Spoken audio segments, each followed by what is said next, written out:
Friends, இன்னைக்கு எங்க வீட்டு ஸ்டைல்ல வெண்டைக்காய் பொரியல் எப்படி செய்யறதுன்னு பார்க்க போறோம். அதுக்கு முதல்ல வெண்டைக்காவை நல்லா மெல்லிசாவும் இல்லாம மொத்தமாவும் இல்லாம ஒரு மீடியம் சைஸ்ல கட் பண்ணிக்கோங்க.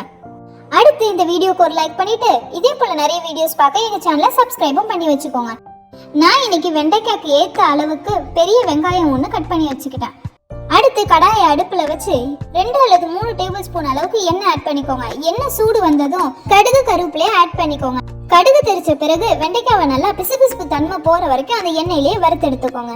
பிசுபிசுப்பு தன்மை கொஞ்சம் குறைஞ்சி வெண்டைக்காய் நல்லா வதங்கிடுச்சு. அந்த சமயத்துல நம்ம வெட்டி வச்ச வெங்காயத்தையும் தேவையான அளவு உப்பையும் ஆட் பண்ணிக்கோங்க. வெங்காயத்தை நல்லா கிண்டி விட்ட பிறகு 1 ஸ்பூன் மஞ்சத்தூள், 1/2 ஸ்பூன் மிளகாய் தூள், 1/2 ஸ்பூன் சீரகத்தூள் போட்டு நல்லா கிண்டி விட்டு லோ ஃப்ளேம்ல வச்சு அடிப்பிடிக்காத அளவுக்கு நல்லா வதக்கி விடுங்க.